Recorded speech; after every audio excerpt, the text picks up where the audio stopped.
नमस्कार। एक बार फिर आपका जनन स्वास्थ्य पाठ में आप सभी का फिर दोबारा से स्वागत है। मेरी कोशिश ये है कि मैं आपको अ, ये पाठ अच्छी तरह से आने वाले पाठ भी अच्छी तरह से समझाऊं और आप चीज़ों को समझें और अपने जो नोट्स हैं वो आप अपने हिसाब से बनाइएगा। हो सकता है मैं आपको जब कॉलेज खुले तो कुछ अच्छी किताबें प्रोवाइड कर सकूं। चलिए आगे जहाँ से पढ़ा था वहाँ से हम आगे को बढ़ते हैं।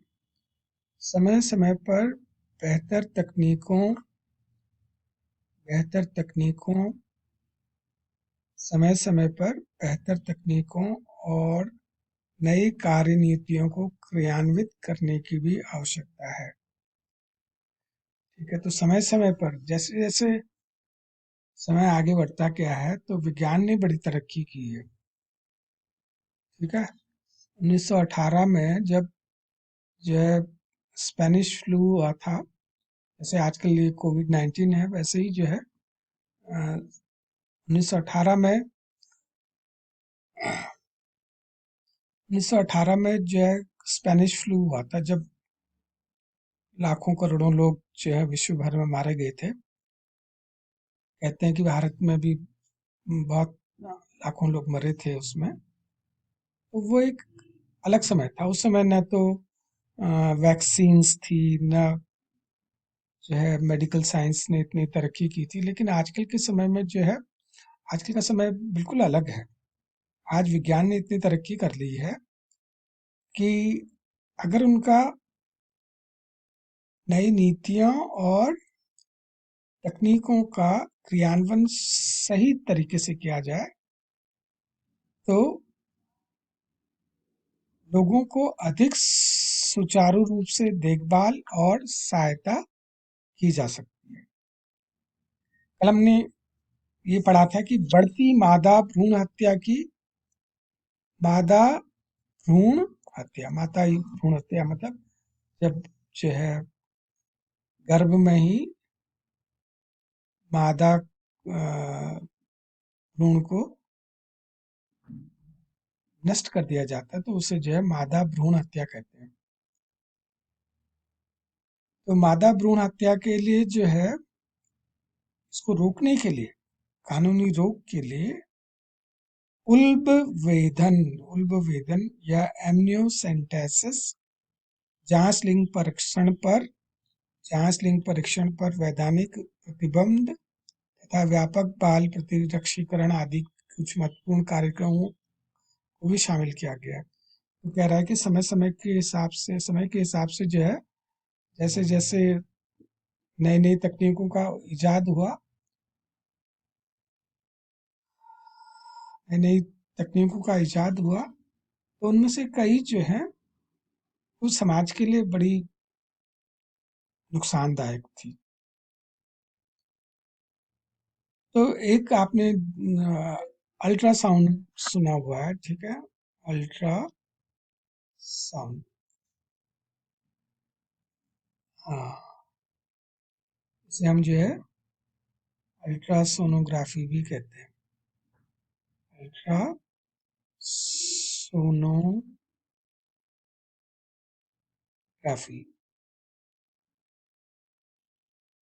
अल्ट्रासोनोग्राफी में जो है अल्ट्रासाउंड के द्वारा माँ के गर्भ में जो बच्चा स्थित है वो सामान्य है या नहीं है, कैसे है, सीधा लगा हुआ है या उल्टा है। हाँ, जो सामान्य बच्चा होता है सिर नीचे पैर ऊपर होता है माँ के गर्भ के अंदर, लेकिन कई बच्चे जो हैं उल्टे हो जाते हैं, पैर नीचे की तरफ को और सिर ऊपर की तरफ को। ऐसे ही कभी कभी जो है जुड़वा बच्चे हो गए। तो सब जो है इन सबको पता करने के लिए डॉक्टर जो है अल्ट्रासाउंड करवाते हैं। ठीक है, अल्ट्रासाउंड या सोनोग्राफी या अल्ट्रासोनोग्राफी कहते हैं। इसमें जो है कई तरह की बीमारियों का पता चलता है, खास तौर से पथरी वगैरह की पता करने के लिए अल्ट्रासाउंड का प्रयोग या अल्ट्रासोनोग्राफी का प्रयोग किया जाता है। लेकिन इससे जो है बच्चे का अल्ट्रासाउंड से बच्चे का लिंग भी पता चल जा रहा है। ठीक है, कि वो स्त्रीलिंग है या पुल्लिंग है, लड़का है या लड़की है, ये भी पता चल जा रहा है। तो कई लोग इसका दुरुपयोग करते हैं। ठीक है, डॉक्टर को जो है पैसे दिए, अल्ट्रासाउंड कराया, अगर उनको पता चला कि लड़की है तो जो है वो गर्भपात करवा देते हैं। गर्भपात के बारे में हमने बात की थी कि गर्भपात जो है वो कानूनी तौर पर बैन है। ठीक है, अगर कोई गर्भपात करा बिना बिना डॉक्टर की सलाह के अगर कोई गर्भपात कराता है तो उसको जेल हो जाएगी। तो जो है अल्ट्रासाउंड एक विधि है। दूसरा है, पेट के अंदर जो बच्चा है, जो बेबी है, उसको कोई गंभीर बीमारी तो नहीं है, कोई गंभीर बीमारी तो नहीं है, कोई जेनेटिक बीमारी तो नहीं है। इसके लिए जो है उल्बवेधन या एमनियोसेंटेसिस एमनियोसेंटेसिस बहुत इंपॉर्टेंट है। एमनियोसेंटेसिस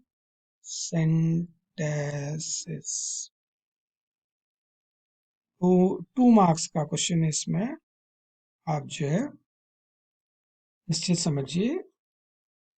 ठीक है, हर 1-2 साल में पूछ लेता है वो। पुराने पेपर्स आप देखते ही होंगे। ठीक है, तो इनमें जो है उल्बवेधन या एमनियोसेंटेसिस क्या है और इस पर प्रतिबंध लगाना क्यों जरूरी है। तो उल्बवेधन के बारे में हम देखते हैं।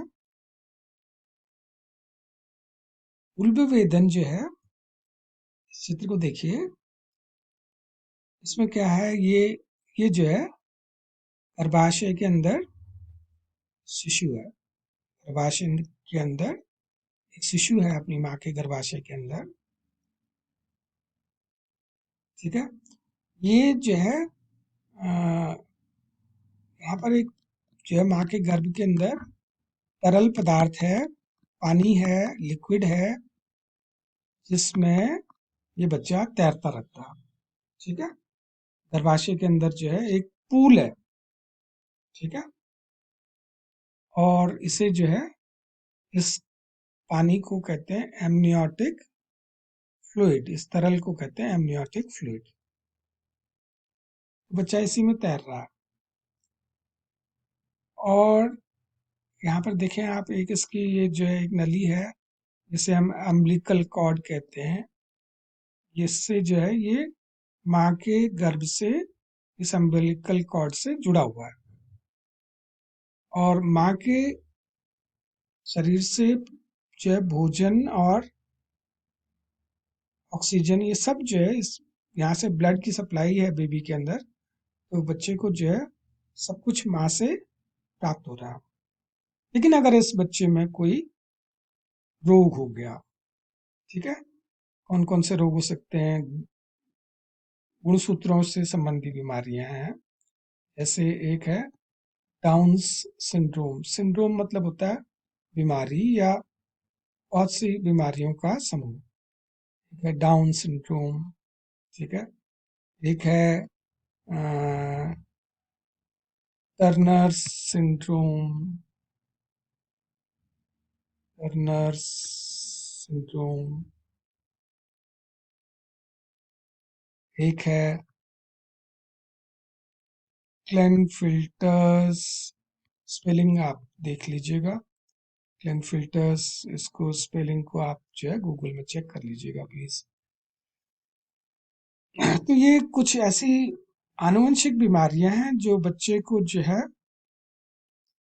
गुणसूत्रों की गड़बड़ की वजह से हो सकता है। तो आपको पता है कि गुणसूत्र जो है जोड़े में होते हैं, ठीक है।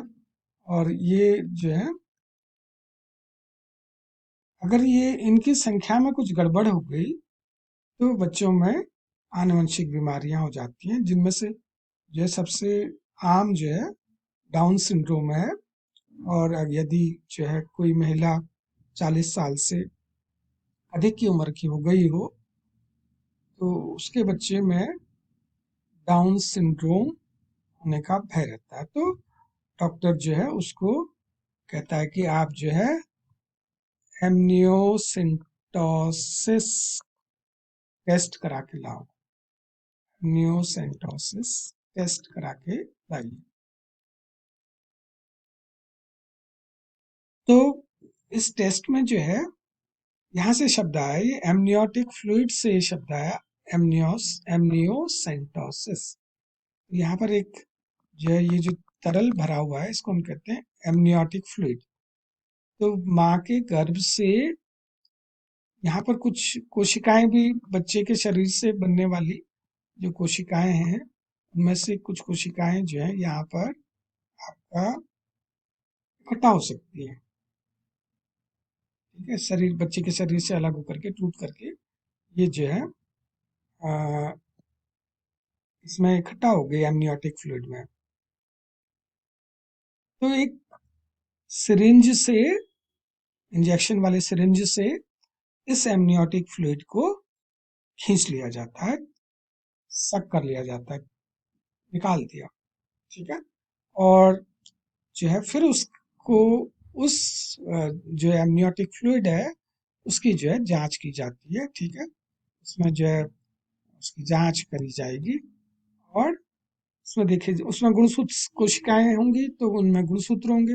उन गुणसूत्रों का अध्ययन करके ये पता चल जाएगा कि बच्चे में जो है जोड़े में है या किसी में फालतू हो गया। जैसे डाउन सिंड्रोम में 21वां गुणसूत्र जो है वो जो है उसमें गड़बड़ हो जाती है, उसमें 3 आ गए, ठीक है। 21वां पेयर जो है, 21st पेयर में जो है एक फालतू आ गया। तो डॉक्टर जो है फिर उस सलाह क्या देगा कि ऐसे बच्चे को रखने में कोई फायदा नहीं है, ठीक है। और इसको, इससे जो है गर्भपात करा दिया जाए। तो जब डॉक्टर लिखेगा कि गर्भपात कराया जाए तभी गर्भपात उसका हो सकता है। अब हमने जो है अभी टर्नर सिंड्रोम के बारे में बात की। टर्नर सिंड्रोम सब जो है आगे आप पार्ट में जो है जेनेटिक डिजीजेस वाले में पढ़ेंगे। तो ये आमतौर पे जो है लड़कियां होती हैं, ठीक है। ये आमतौर पे लड़कियां हैं जिनमें जो है ये एक डाउन सिंड्रोम का बच्चा है। इसको देखिए आप, ये इस बच्चे को जो है डाउन सिंड्रोम है और ये जो है कैसे इसकी जीभ बाहर फूली हुई है, हाथ पैरों का अलग है, मानसिक रूप से थोड़ा सा ये बच्चा कुछ परेशानी में है। तो ये सब जो है इसके हैं। फिर दूसरा ये जो है क्लिन फिल्टर सिंड्रोम वाला पुरुष है, ठीक है। ये क्लिन फिल्टर्स वाला पुरुष है। इसको आप देखेंगे तो पुरुष जो है इसके क्लिन फिल्टर्स में है, ठीक है। तो इस लड़के को इस लड़के को कितनी परेशानियां हैं। इसके जो है स्तन बड़े हुए हैं, ठीक है। दाढ़ी मूछ कुछ नहीं है जो है, और ये जो है फीमेल टाइप है, लड़कियों की तरह है। और ये नपुंसक भी होगा, ठीक है। इसमें जो है बहुत लंबा आदमी होगा, ठीक है, लंबा आदमी है जो है, और बहुत तगड़ा होगा। लेकिन शरीर का आकार जो है इसका लड़कियों वाला है। तो इसको देखो, इसके हिप्स भी चौड़े हैं, ठीक है। तो इसके बाद हम आते हैं क्लिनफील्ड टर्नर सिंड्रोम में। तो इसके में क्या होता है कि ये जो है, ये लड़का जो है इसमें जो है XXY है, लड़का जो है एक्स एक्स और